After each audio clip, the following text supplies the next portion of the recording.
4 ton ತುಪ್ಪ ಬೆಳೆದ್ರೂ ಕೂಡ ಇವತ್ತು ನನ್ನ ಹತ್ರ ಜೇನುತುಪ್ಪ ವರ್ಷದಿಂದ ವರ್ಷಕ್ಕೆ ಪೂರ್ತಿಯಾಗಿ ಖಾಲಿ ಆಗ್ತದೆ. ಯಾವುದೇ ಒಂದು ಅದು ತೊಂದರೆ ಇಲ್ಲ. ನಿಮ್ಮ ಕಾಮನ್ ಸೆನ್ಸು, ನಿಮ್ಮ ಲಾಜಿಕ್ಕು ಹೆಂಗೆ ವರ್ಕ್ ಆಗಬೇಕು ಅದೆಲ್ಲದೂ ನಿಮಗೆ ಸ್ವಾಭಾವಿಕವಾಗಿ ಬರುತ್ತೆ. ಅದೇನೂ ಎಲ್ಲದನ್ನೂ ಹೇಳಿ ಕಲಿಸ್ಲಿಕ್ಕೆ ಆಗೋದಿಲ್ಲ. ನಿಧಾನಕ್ಕೆ ಸ್ಮೋಕಿಂಗ್ ಮಾಡಿ ಅದು ಹೊಗೆ ತಿತ್ತಿನ ಪುಷ್ ಮಾಡಿದಾಗ ಹೊಗೆ ಬರ್ತದೆ. ಹೊಗೆ ಮಾಡಿದಾಗ ಕಂಟ್ರೋಲ್ ಆಗಿರ್ತದೆ. ಒಂದೊಂದು ಸೀಸನ್ಗೆ ಒಂದೊಂದು ಟೈಪ್. ಸೊ ಅದರಿಂದ ವೆಂಟಿಲೇಷನ್ ಗ್ಯಾಪ್ಗಳೆಲ್ಲ ಕ್ಲಿಯರ್ ಆಗಿ ಸಿಸ್ಟಮ್ ಉಂಟು, ಆ ಸಿಸ್ಟಮ್ ಪ್ರಕಾರ ಮಾಡಲೇಬೇಕಾಗುತ್ತೆ. ಹಾಯ್ ಹಲೋ ನಮಸ್ಕಾರ, ವೆಲ್ಕಮ್ ಟು ಬಾಸ್ವಾಲಾ ಫಾರ್ಮಿಂಗ್ ಚಾನೆಲ್. ನಾನು ಚೈತ್ರ. ಸ್ನೇಹಿತರೆ, ನಿಮಗೆ ಜೇನು ಕೃಷಿಯಲ್ಲಿ ಲಾಭದ ಜೊತೆಗೆ ಅನುಕೂಲ ಅಂದ್ರೆ ಎರಡೂ ಕೂಡ ನಿಮಗೆ ಸಿಗುವಂಥದ್ದು. ಸೊ ಜೇನು ಕೃಷಿಯನ್ನ ನೀವು ಮಾಡೋದ್ರಿಂದ ನಿಮ್ಮ ಒಂದು ತೋಟದಲ್ಲಿ ಈ ತರ ಬೆಳೆಗಳ ಒಂದು ಇಳುವರಿಯನ್ನ ಕೂಡ ಹೆಚ್ಚಿಸ್ಕೊಳ್ಬಹುದು. ಅಷ್ಟೇ ಅಲ್ಲ, ಜೇನಿನ ಬೈ ಪ್ರಾಡಕ್ಟ್ಸ್ ಗಳನ್ನ ಮಾರಾಟ ಮಾಡಿ ಕೂಡ ನೀವು ಒಳ್ಳೆ ಆದಾಯವನ್ನ ಗಳಿಸಬಹುದು. ಯಾಕಂತಂದ್ರೆ ಭಾರತ ಮಾತ್ರ ಅಲ್ಲ, ವಿದೇಶದಲ್ಲೂ ಕೂಡ ಜೇನಿಗೆ ಸಿಕ್ಕಾಪಟ್ಟೆ ಬೇಡಿಕೆ ಇದೆ. ಆದ್ರೆ ಜೇನು ಕೃಷಿಯನ್ನ ನೀವು ಸ್ಟಾರ್ಟ್ ಮಾಡ್ತೀರಂತಂದ್ರೆ ಮೊದಲನೇದಾಗಿ ನೀವು ಸರಿಯಾದ ತಯಾರಿಕೆಯನ್ನ ಮಾಡ್ಕೊಳ್ಬೇಕಾಗತ್ತೆ. ಹಾಗಾದ್ರೆ ಜೇನು ಕೃಷಿ ಮಾಡ್ತೀವಿ ಅಂತಂದ್ರೆ ತಯಾರಿ ಹೇಗಿರಬೇಕು ಅನ್ನೋದ್ರ ಬಗ್ಗೆ ಈ ವಿಡಿಯೋದಲ್ಲಿ ನಾವು ತಿಳಿಸ್ಕೊಡ್ತೀವಿ. ಜೇನು ಕೃಷಿಯಲ್ಲಿ ಆಲ್ರೆಡಿ ಯಶಸ್ವಿ ಆಗಿರುವಂತಹ ಮಧುಕೇಶ್ವರ ಹೆಗಡೆ, ಲಕ್ಷ್ಮೇಗೌಡ ಆಗಿರ್ಬೋದು, ಅಪೂರ್ವ ಆಗಿರ್ಬೋದು, ಜಯಶಂಕರ್, ಸತೀಶ್ ಕುಮಾರ್ ಅವರು ಇವತ್ತು ನಿಮ್ಗೆ ಸಾಕಷ್ಟು ಮಾಹಿತಿಯನ್ನ ಕೊಡ್ತಾರೆ. ಜೊತೆಗೆ ನಿಮ್ಗೆ ಸಾಕಷ್ಟು ಗೈಡೆನ್ಸ್ ಕೂಡ ಸಿಗುತ್ತೆ. ಹಾಗಾಗಿ ಈ ವಿಡಿಯೋವನ್ನ ಕೊನೆ ತನಕ ಮಿಸ್ ಮಾಡದೆ ನೋಡಿ. ನಾನು ಹೆಚ್ಚಾಗಿ ಈ ಜೇನು ಕೃಷಿಯನ್ನ ಪ್ರಾರಂಭ ಮಾಡಿದೆ. ಆನಂತರ ಇದು ಒಂದು ಬಿಸ್ನೆಸ್ ಲೆವೆಲಲ್ಲಿ ಬೆಳೆಸಬೇಕು ಅನ್ನುವಂಥದ್ದೊಂದು ನನ್ನ ಮನಸ್ಸಿನಲ್ಲಿ ಮೂಡ್ತು. ಇದನ್ನ ಚೆನ್ನಾಗಿ ಇದರಿಂದನೇ ಆದಾಯ ಗಳಿಸಿ ನಾವು ಹೆಚ್ಚಿನ ಒಂದು ನನಗೆ ಒಂದು ಲಾಭವನ್ನು ಪಡಿಬೇಕು, ಮತ್ತು ಜನರಿಗೆ ಉತ್ತಮವಾದಂತಹ ಒಂದು ಜೇನುತುಪ್ಪವನ್ನು ಕೊಡಬೇಕು, ಕೈಗೆಟಕುವ ದರದಲ್ಲಿ ಇದನ್ನು ಕೊಡಬೇಕು ಅನ್ನುವಂಥ ನಿಟ್ಟಿನಲ್ಲಿ ನಾನು ಈ ಜೇನು ಕೃಷಿಯನ್ನು ಪ್ರಾರಂಭ ಮಾಡಲಿಕ್ಕೆ ಅನುವಾಯಿತು.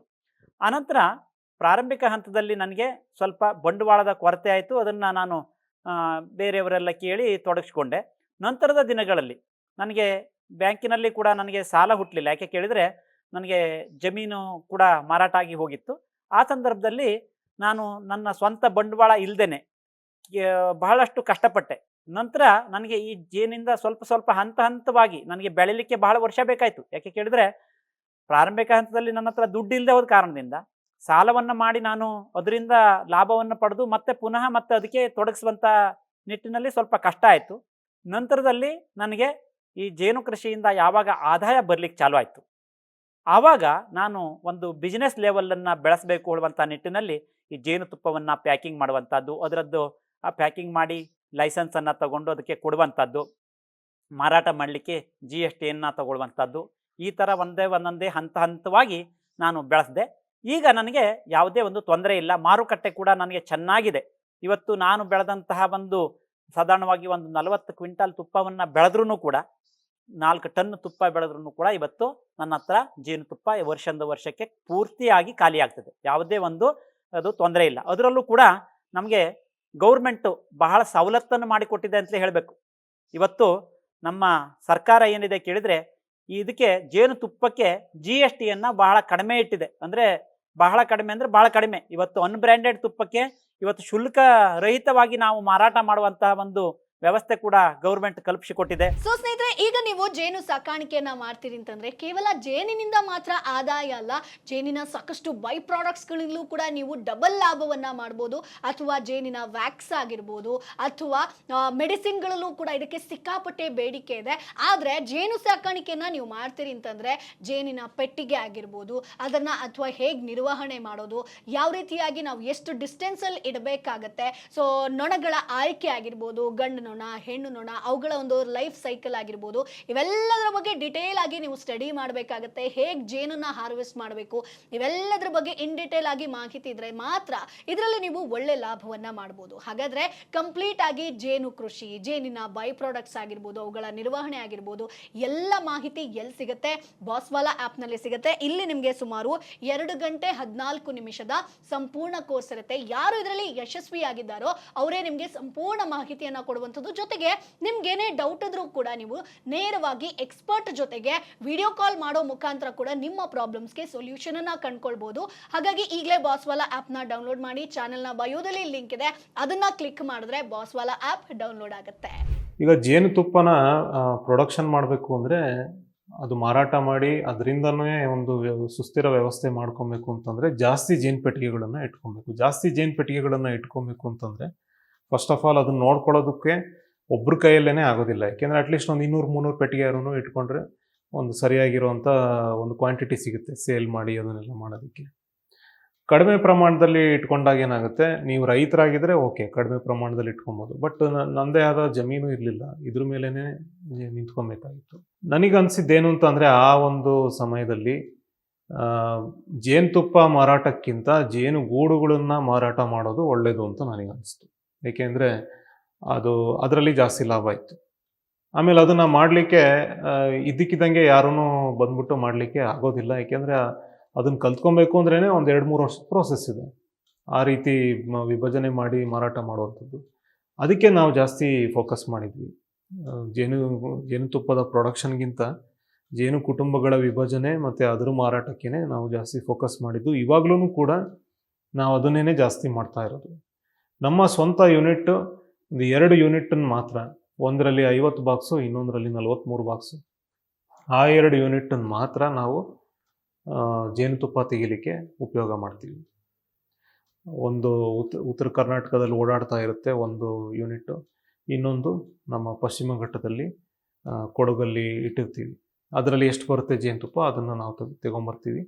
ಇನ್ನು ಮಿಕ್ಕಿದ್ದೆಲ್ಲನೂ ನಾವೇ ಬೆಳೆಸಿರೋವಂಥ ರೈತರು, ಅಂದರೆ ನಾವೇನೇ ತರಬೇತಿ ಕೊಟ್ಟು ಈ ಜೇನು ಕೃಷಿ ಚಟುವಟಿಕೆನ ಬೆಳೆಸಿರುವಂಥ ರೈತರುಗಳು ಯಾರ್ಯಾರಿದ್ದಾರೆ ಅವರಿಂದ ನಾವು ಬೈಬ್ಯಾಕ್ ಮಾಡ್ಕೊಂಬಿಡ್ತೀವಿ, ಖರೀದಿ ಮಾಡ್ಕೊತೀವಿ. 2 ಯೂನಿಟ್, ಒಂದು 50, ಇನ್ನೊಂದು 43 ಏನು ಗೂಡುಗಳಿದೆ, ಅದನ್ನು 2 ಕಡೆ ಇಟ್ಕೊಂಡು ಅದನ್ನು ಅಲ್ಲಿಂದ ತೆಗಿತೀವಿ. ಅದು ನಮ್ಮದು ಲಿಮಿಟೆಡ್. ನಮ್ಮದೇ ಜೇನುತುಪ್ಪನ ಮಾಡಲಿಕ್ಕೆ ಲಿಮಿಟೆಡ್. ಬಟ್ ನಮ್ಮ ಹತ್ರ ಜೇನು ಪೆಟ್ಟಿಗೆಗಳು ಜಾಸ್ತಿ ಇರುತ್ತೆ. ಕೆಲವು ಸೀಸನಲ್ಲಿ 800ವರೆಗೂ ಆಗೋಗ್ಬಿಟ್ಟಿರುತ್ತೆ ಜೇನು ಪೆಟ್ಟಿಗೆ. ಆದರೆ ಎಲ್ಲದನ್ನು ನಾವು ಫಸ್ಟ್ ಪ್ರೈಮರಿ ಫೋಕಸ್ ಇಟ್ಕೊಂಡಿರೋದು ಜೇನು ಕುಟುಂಬನೇ. ನಾವು ಜೇನು ಕೃಷಿ ಮಾಡೋರಿಗೆ ಕೊಡುವಂಥದ್ದನ್ನು ಫೋಕಸ್ ಮಾಡಿರೋದ್ರಿಂದ ನಮ್ಮದೇ ಆದ ಯೂನಿಟಲ್ಲಿ ಒಂದು ಲಿಮಿಟೇಷನ್ ಇದೆ. ನಾವು ಇವಾಗಿರೋ ಮಟ್ಟಿಗೆ ನಾವೊಂದು 3.5 to 5 ಟನ್ನು ಪ್ರೊಡ್ಯೂಸ್ ಮಾಡಿದರೆ ಹೆಚ್ಚು ಒಂದು ವರ್ಷಕ್ಕೆ. ನಮ್ಮದೇ ಆದ ಪ್ರೊಡಕ್ಷನ್ ಅಂದರೆ ನಮ್ಮದೇ ಯೂನಿಟಲ್ಲಿ ಪ್ರೊಡಕ್ಷನ್ ಮಾಡೋದು ಅಂತಂದರೆ. ಅದೇನೇ ನಾವು ಬೇರೆಯವರಿಂದ ಪರ್ಚೇಸ್ ಮಾಡಿ ಇದನ್ನು ಮಾರಾಟ ಮಾಡೋದು, ತುಂಬಿಸ್ಕೊಡೋದು, ನಮ್ಮ ಬ್ರ್ಯಾಂಡಲ್ಲಿ ಸೇಲ್ ಮಾಡೋದು, ಬೇರೆಯವರಿಗೆ ಬಲ್ಕಲ್ಲೇ ಕೊಡೋದು, ಅದೆಲ್ಲನೂ ಸೇರಿ ನಾವು ಒಂದು ವರ್ಷಕ್ಕೆ ಅಟ್ಲೀಸ್ಟ್ ಒಂದು 50-60 ಟನ್ ನಾವು ಜೇನುತುಪ್ಪದ ವ್ಯಾಪಾರ ಮಾಡ್ತಾಯಿದ್ವಿ. ಜೇನು ಕೃಷಿ ಮಾಡೋದಕ್ಕೆ ಫಸ್ಟು ಟ್ರೈನಿಂಗ್ ಬೇಕೇ ಬೇಕು. ಜೇನು ಕೃಷಿ ಕಲಿಬೇಕು ಅಂದರೆ ಪೂರ್ತಿ ಸಮಗ್ರವಾಗಿ ಅದನ್ನೆಲ್ಲನೂ ಕಲಿಬೇಕಾಗುತ್ತೆ. ನಾನು ಬರೀ ಇಷ್ಟು ಮಾತ್ರ ಮಾಡ್ತೀನಿ, ಇದ್ಬಿಟ್ಟು ಇನ್ನೇನು ಮಾಡಲ್ಲ ಅಂತೆಲ್ಲ ಹೇಳೋದಕ್ಕಾಗಲ್ಲ. ಅದರಲ್ಲಿ ಜೇನು ಗೂಡನ್ನು ಹಿಡಿಯೋದು ಅದೂ ಒಂದು ಭಾಗ. ಜೇನು ಗೂಡನ್ನು ಹಿಡಿಯೋದು ಅಂತಂದರೆ ನಮ್ಮ ಭಾರತೀಯ ಜೇನುಹುಳು ಏನಿದೆ, ತುಡುವೆ ಜೇನು, ಏಪಿಸ್ ಸೆರಾನಾ ಇಂಡಿಕಾ ಅಂತ ಏನು ಕರಿತೀವಿ, ಅದು ನಮ್ಮ ಸ್ವಾಭಾವಿಕ ನೆಲೆಗಳಲ್ಲಿ ಸಿಗುತ್ತೆ. ಹುತ್ತ, ಪೊಟರೆ, ಕಲಸಂದಿ,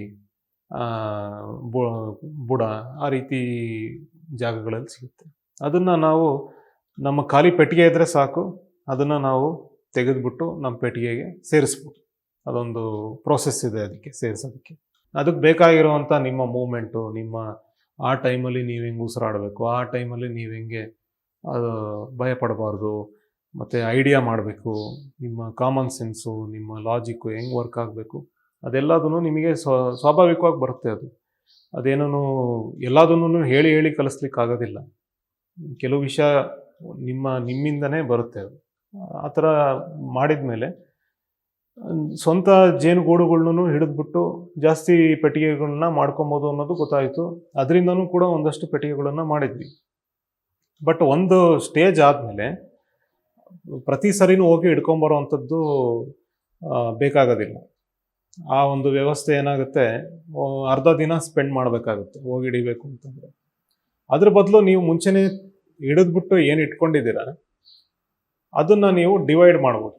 ಈಗ ನಿಮ್ಮ ಹತ್ರ ಒಂದು 25 ಗೂಡು ಆಯಿತು ಆ ಥರ ಹಿಡಿದ್ಬಿಟ್ಟು ಅಂತಂದರೆ, ಅದಾದಮೇಲೆ ಆ ಒಂದು ಗೂಡನ್ನು ಇನ್ನು 2 ಗೂಡು 3 ಗೂಡಾಗಿ ಅದನ್ನು ವಿಭಜನೆ ಮಾಡ್ತಾ ಹೋಗ್ಬೋದು. ಅದಕ್ಕೆ ಬೇಕಾಗಿರೋವಂಥ ಏನು ಕೌಶಲ್ಯ ಏನಿದೆ ಅದನ್ನು ನೀವು ಗಳಿಸ್ಕೊಬೇಕು. ಅದನ್ನು ಗಳಿಸ್ಕೊಂಡ್ರೆ ನೀವು ಅದನ್ನು 75 ಅಲ್ಲ, 100, 200, 800ವರೆಗೂ ನೀವು ತೊಗೊಂಡೋಗ್ಬೋದು. ನಿಮ್ಮ ತಾಕತ್ತಿದ್ರೆ ಅದನ್ನ ನೋಡ್ಕೊಳ್ಳೋದಕ್ಕೆ 1000ನೂ ಇಟ್ಕೊಬೋದು. ಆ ವ್ಯವಸ್ಥೆನ ನೀವು ಸೃಷ್ಟಿ ಮಾಡ್ಲಿಕ್ಕಾಗತ್ತೆ, ಜನರ ಜೊತೆನೂ ಕೆಲಸ ಮಾಡಿ ಅದೆಲ್ಲ ಮಾಡ್ಲಿಕ್ಕಾಗುತ್ತೆ ಅಂದರೆ ನೀವು ಎಷ್ಟು ಬೇಕಾದ್ರೂ ಮಾಡ್ಬೋದು. ಪರಾಗಸ್ಪರ್ಶ ಅನ್ನೋದು ಭಾಳ ಮುಖ್ಯವಾಗಿರುವಂಥ ವಿಷಯ. ಅನ್ಫಾರ್ಚುನೇಟ್ಲಿ ನಮ್ಮ ಯಾರ್ಯಾರು ಆ ಜವಾಬ್ದಾರಿನ ಹೊತ್ಕೊಂಡಿದ್ದಾರೆ ಅದನ್ನು ಸರಿಯಾಗಿ ಡೆಲಿವರ್ ಮಾಡಿಲ್ಲ.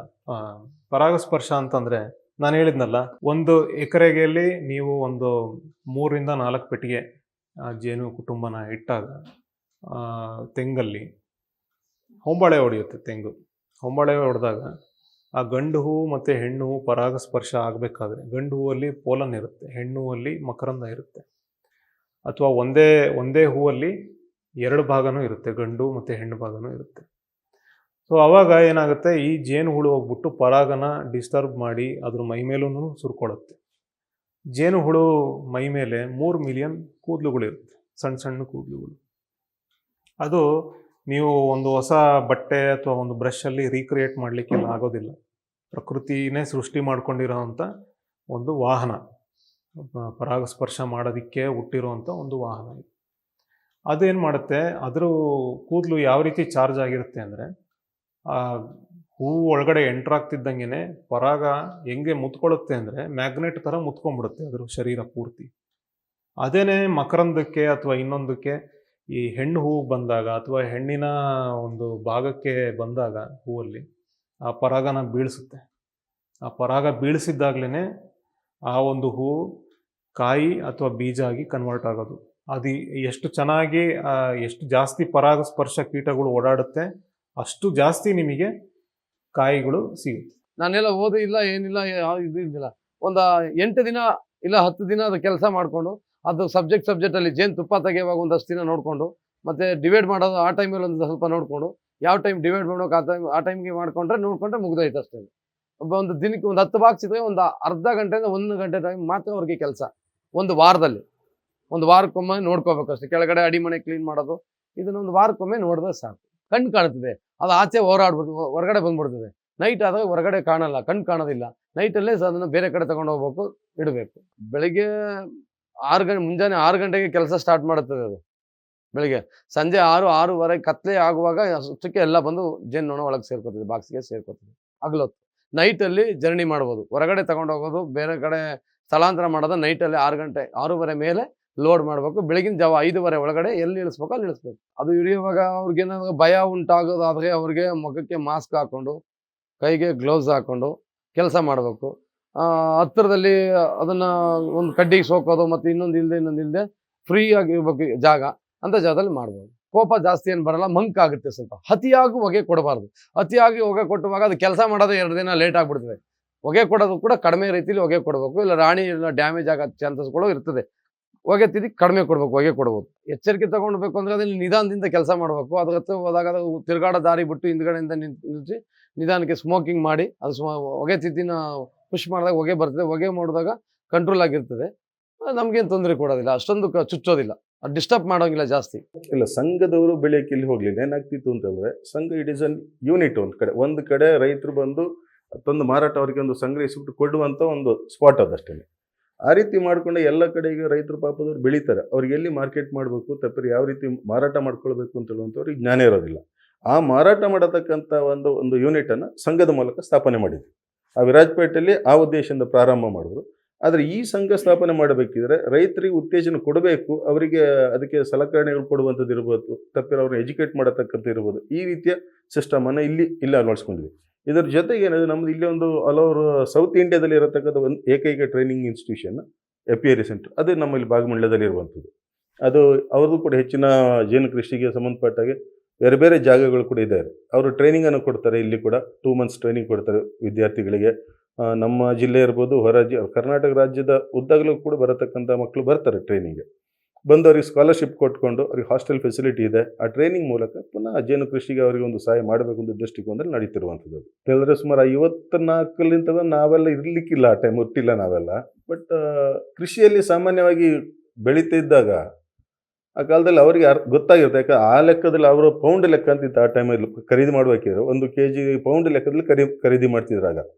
ಖರೀದಿ ಮಾಡುವಂಥ ಯೂನಿಟ್ ರೈತರು ಸಾಮಾನ್ಯವಾಗಿ ಆಗ ಪೆಟ್ಟಿಗೆಗಳಲ್ಲಿ ಏನು ನಾವು ಹೇಳ್ತೀವಿ ಅಪೀರಿಗಳನ್ನು ಪೆಟಿಗಳಲ್ಲಿ ಬಳಸೋದಕ್ಕಿಂತ ವಿಶೇಷವಾಗಿ ಹೆಚ್ಚಿನ ಕಾಡಿನಲ್ಲಿ ಬೆಳೆದಿರ್ತಕ್ಕಂಥ ಮರಗಳಲ್ಲಿ, ಪೊಟರೆಗಳಲ್ಲಿ, ಅಥವಾ ಹುತ್ತದ ಇದರಲ್ಲಿ ಇಂಥಲ್ಲೆಲ್ಲ ಜೇನು ಸೇರಿಕೊಂಡು ಅಲ್ಲಿ ಜೇನು ಸಂರಕ್ಷಣೆ ಆಗಿರುವಂಥದ್ದು ರೈತರಿಗೆ ಗೊತ್ತಾಗ್ತಿತ್ತು. ಅದನ್ನು ಅವರು ಈಗಿನ ಸಿಸ್ಟಮಲ್ಲಿ, ಹೈಜಿನಿಕ್ ಸಿಸ್ಟಮಲ್ಲಿ ಎಕ್ಸ್ಟ್ರಾಕ್ಟ್ ಮಾಡಿ ತರುವಂಥ ಪರಿಸ್ಥಿತಿ ಇರಲಿಲ್ಲ. ಅಲ್ಲಿಂದ ತಂದು ಹಿಂಡ್ಕೊಂಡು ಬಂದು ನಂತರ ಟವಲಲ್ಲಿ ಇರ್ಬೋದು, ಇನ್ನೊಂದರಲ್ಲಿ ಅದನ್ನು ಒಂದು ಪ್ಯೂರಿಫೈ ಮಾಡಿ ನಂತರ ಮಾರುವಂಥ ಪರಿಸ್ಥಿತಿ ಮೊದಲಿತ್ತು. ಈಗ ಟೆಕ್ನಾಲಜಿ ಡೆವಲಪ್ ಆಗ್ತಾ ಏನು ಮಾಡಿದ್ರೆ ಎಕ್ಸ್ಟ್ರಾಕ್ಟ್ ಮಾಡುವಂಥ ಸಿಸ್ಟಮ್ಗಳು ಬಂತು. ಸ್ಟೀಲ್ದು ಅದಕ್ಕೆ ಆದಂಥ ಮೆಷಿನರಿಗಳು ಸಂಬಂಧಪಟ್ಟ ಮಾಡ್ಕೊಂಡು ಅದನ್ನು ಎಕ್ಸ್ಟ್ರಾಕ್ಟ್ ಮಾಡಿ ಸ್ವಲ್ಪ ಹೈಜಿನಿಕ್ ಸಿಸ್ಟಮಲ್ಲಿ ಈಗ ಆಗ್ತಾ ಉಂಟು. ಮೊದಲು ತುಂಬ ಈಗ ಫಾರೆಸ್ಟ್ರಿ ಇದ್ದ ಕಾರಣದಿಂದಾಗಿ ಇಲ್ಲಿ ಒಂಥರ ಮಿಕ್ಸ್ಡ್ ಫಾರೆಸ್ಟ್ ಇರುವಂಥ ಏರಿಯಾ ಕೊಡಗಿನಲ್ಲಿ. ಸೊ ಫಾರೆಸ್ಟ್ರಿ ಜಾಸ್ತಿ ಇದ್ದ ಕಾರಣದಿಂದಾಗಿ ಒಳ್ಳೆ ನೆಕ್ಟರ್ ಸಿಗುವಂಥ ಅವಕಾಶಗಳು ಜಾಸ್ತಿ ಇಲ್ಲಿ. ಆ ಕಾರಣದಿಂದ ಯಾವುದೇ ಮಲೆನಾಡು ಪ್ರದೇಶಗಳಲ್ಲಿ ನೀವು ಹೋದರೂ ಕೂಡ ಜೇನುಗಳು ಸಾಮಾನ್ಯ ಇದ್ದೇ ಇರುತ್ತೆ. ಅದು ಕೊಡಗಿನಲ್ಲಂತೂ ವಿಶೇಷವಾಗಿ ಇತ್ತು ಅಂತ ಹೇಳುವಂಥದ್ದು ಇತಿಹಾಸಗಳೆಲ್ಲ ನಮಗೆ ಗೊತ್ತಾಗುತ್ತೆ. ಆದವನಿ ಅಂತಂದರೆ ನಾವೀಗ ನಾನು ಆಗಲೇ ನಿಮಗೆ 2-3 ಸಬ್ಜೆಕ್ಟ್ನ ಉಲ್ಲೇಖ ಮಾಡಿ ಹೇಳಿದೆ. ಖಾದಿ ವಿಲೇಜ್ ಮತ್ತು ಇಂಡಸ್ಟ್ರೀಸಲ್ಲೂ ಸಂಬಂಧಪಟ್ಟ ಬರುವಂಥ ಕಾರ್ಯಕ್ರಮಗಳಿರ್ಬೋದು, ಮತ್ತು ಅಪಿಕಲ್ಚರ್ ಹಾರ್ಟಿಕಲ್ಚರ್ ಡಿಪಾರ್ಟ್ಮೆಂಟನ್ನು ಕೊಡತಕ್ಕಂಥ ಕಾರ್ಯಕ್ರಮಗಳಿರ್ಬೋದು. ಇಂಥ ಕಾರ್ಯಕ್ರಮಗಳು ಏನು ಮಾಡ್ತಾರೆ, ಇಲಾಖೆಯವರು ನಮ್ಮ ಹತ್ರ ಸಂಘದವ್ರ ಜೊತೆ ಸಂಪರ್ಕವನ್ನು ಮಾಡ್ತಾರೆ. ನೀವು ಈ ರೈತರುಗಳಿಗೆ ಬೆನಿಫಿಟ್ ಕೊಡುವಂಥ ಕಾರ್ಯಕ್ರಮಗಳನ್ನ ಇಂಪ್ಲಿಮೆಂಟೇಷನ್ ಮಾಡಿ ಅಂತ ಹೇಳ್ತಾರೆ. ಯಾಕಂದರೆ ನೇರವಾಗಿ ಅವರಿಂದ ಕೊಡಲಿಕ್ಕೆ ಕಷ್ಟ ಆಗ್ತದೆ. ಯಾಕಂದ್ರೆ ಈಗ ಬೇರೆ ಬೇರೆ ಡಿಪಾರ್ಟ್ಮೆಂಟ್ ಕಾರ್ಯಕ್ರಮಗಳನ್ನ ಇನ್ಸ್ಟಾಲ್ ಮಾಡಬೇಕಿದೆ, ಇಂಪ್ಲಿಮೆಂಟ್ ಮಾಡಬೇಕಿದೆ, ನೋಡಲ್ ಏಜೆನ್ಸಿಗಳು ಇಂಥವೆಲ್ಲ ಬಳಕೆ ಮಾಡ್ಕೊಳ್ತಿದ್ದಾರೆ. ಸೊ ಇದರಲ್ಲಿ ಏನಾಗುತ್ತೆ, ಇಲಾಖೆಯವರು ನೇರವಾಗಿ ಸಂಸ್ಥೆಯೊಟ್ಟಿಗೆ ಸಂಪರ್ಕ ಮಾಡಿ ನಿಮ್ಮ ಸದಸ್ಯತ್ವ, ನಿಮ್ಮ ಭಾಗದಲ್ಲಿ ಸದಸ್ಯತ್ವಗಳಿದ್ದಾರೆ, ಆ ಸದಸ್ಯರನ್ನ ನೀವು BPL ಕಾರ್ಡ್ ಹೋಲ್ಡರ್ ಇರಬೇಕು, ಅವರ ಡಾಕ್ಯುಮೆಂಟ್ಸ್ಗಳು ಆಧಾರ್ ಕಾರ್ಡ್, BPL ಕಾರ್ಡ್ ಇವೆಲ್ಲವನ್ನು ಡಾಕ್ಯುಮೆಂಟ್ಸ್ ನೀವು ಮೇಂಟೈನ್ ಮಾಡಿ ನಮಗೆ ಕಳಿಸ್ಕೊಡಿ. ನಾವು ಅವರಿಗೆ ಇಂಥದ್ದು ಬೆನಿಫಿಟ್ಸ್ಗಳು ಬರುತ್ತೆ ಸರ್ಕಾರದಿಂದ, ಆ ಸಂಸ್ಥೆನ ಅದರ ಮುಖೇನ ರೈತರಿಗೆ ಕೊಡ್ತೇವೆ ಅಂತ ಹೇಳುವಂಥ ಕಾರ್ಯಕ್ರಮಗಳಿದೆ. ಇದು ಒಂದು ಭಾಗ. ಆದರೂ ಕೂಡ ನಮ್ಮ ಸಂಸ್ಥೆಯಲ್ಲಿ ನಮ್ಮ ಆಡಳಿತ ಮಂಡಳಿ ನಾವು ಚರ್ಚೆನ ಮಾಡಿಕೊಂಡು ನಮಗೆ ಈ ವರ್ಷ ಇಷ್ಟು ಪ್ರಾಫಿಟ್ ಬಂದಾಗ ಇದು ಇಷ್ಟು 10% ಆಫ್ ದಿ ಪ್ರಾಫಿಟ್ ಎಷ್ಟಾರು ಒಂದಿಷ್ಟನ್ನು ರೈತರಿಗೆ ಏನಾದ್ರು ಒಂದು ಕಾರ್ಯಕ್ರಮಗಳು ಮಾಡುವ, ಆಗ ರೈತರಿಗೂ ಕೂಡ ಹೆಲ್ಪ್ ಆಗುತ್ತೆ. ಅವರು ಕೂಡ ಸಂಘದ ಜೊತೆಗೆ ನಿರಂತರವಾಗಿ ಸಂಪರ್ಕವನ್ನು ಇಟ್ಕೊಳ್ತಾರೆ. ಅವರು ಉತ್ತೇಜನ ಕೊಟ್ಟಾಗ ಆಗುತ್ತೆ, ಸಂಸ್ಥೆ ಜೊತೆಗೆ ನಿರಂತರ ಸಂಪರ್ಕ ಕೂಡ ಬೆಳೀತದೆ. ಆದಷ್ಟು ನಾವು ಬೇಕಷ್ಟು ಕಾರ್ಯಕ್ರಮಗಳನ್ನ ಮಾಡ್ಕೊಂಡು ಹೋಗ್ತಾ ಇದ್ದೀವಿ. ನಾವು ಎಜುಕೇಷನಲ್ ಟ್ರಿಪ್ ಕರ್ಕೊಂಡು ಹೋಗುವಂಥದ್ದು, ಅವರನ್ನು ಎಲ್ಲರೊಂದು ಒಳ್ಳೆ ಕಡೆ ಒಂದು ಬೆಳೆಗಾರ ಇದ್ದರೆ ಅವರಲ್ಲಿ ಸ್ಪಾಟ್ ವಿಸಿಟ್ ಮಾಡಿ ಅವ್ರನ್ನ ಕರ್ಕೊಂಡೋಗಿ ಅವರಿಗೆ ಒಂದು ಈ ರೀತಿ ಟೆಕ್ನಾಲಜಿ ಡೆವಲಪ್ ಮಾಡಿದ್ದಾರೆ ನೋಡಿ, ಈ ರೀತಿ ಕೆಲಸಗಳನ್ನ ಮಾಡ್ತಿದ್ದಾರೆ. ಸೊ ನೀವು ಕೂಡ ಈ ಭಾಗದಲ್ಲಿ ಕೂಡ ಈ ರೀತಿ ಪ್ರಯತ್ನಗಳನ್ನ ಮಾಡಿದ್ರೆ ನೀವು ಕೂಡ ಉತ್ತೇಜನ ಒಂದು ಡೆವಲಪ್ ಆಗ್ಬೋದು ಅಂತ ದೃಷ್ಟಿಕೋನದಲ್ಲಿ ಎಜುಕೇಷನಲ್ ಟ್ರಿಪ್ ಕರ್ಕೊಂಡು ಹೋಗುವಂಥದ್ದು ರೈತರನ್ನು, ಈ ರೀತಿಯಲ್ಲಿ ಕಾರ್ಯಕ್ರಮಗಳು ನಮ್ಮ ಸಂಸ್ಥೆಯಿಂದ ಮಾಡ್ಕೊಂಡು ಹೋಗ್ತಿದ್ದಾನೆ. ಅದು ಕಾಲಮ್ಗಳವರು, ಅದು ಕೆಳಗೆ ತಾಯಿ ಕೊನೆ ಅಂತ ಹೇಳ್ತೀವಿ ನಾವು, ಕೆಳಗೆದೊಂದು ಬ್ರೂಡ್ ಇರುತ್ತೆ, ಅದರಲ್ಲಿ ಒಂದು ಇಷ್ಟು ಸೈಜ್ ಅಂತ ಉಂಟು. ನಮ್ಮ ಮೇಲ್ಗಡೆ ಫ್ರೇಮ್ಗಳು ಬರುತ್ತೆ, ಸೂಪರ್ ಆಗಿ ಅದಕ್ಕೊಂದು 8 ಫ್ರೇಮ್ಗಳು ಬರುತ್ತೆ, ಅದು ಈ ಸೈಜ್ ಅಂತ ಉಂಟು. ಅದೆಲ್ಲ ಅದಕ್ಕೆ ಯಾಕಂದರೆ ಅದರೊಳಗೆ ವೆಂಟಿಲೇಷನ್ ಬೇಕಾಗುತ್ತೆ. ಆ ವೆಂಟಿಲೇಷನ್ ಅದರಲ್ಲಿ ಟೆಂಪ್ರೇಚರ್ ಕೂಡ, ಗಂಡು ಹುಳಗಳು ಆ್ಯಕ್ಚುಲಿ ಒಳಗಡೆ ಟೆಂಪ್ರೇಚರ್ ಮೇಂಟೈನ್ ಮಾಡೋ ಕೆಲಸ ಮಾಡುವಂಥದ್ದು ಗಂಡು ಹುಳಗಳು.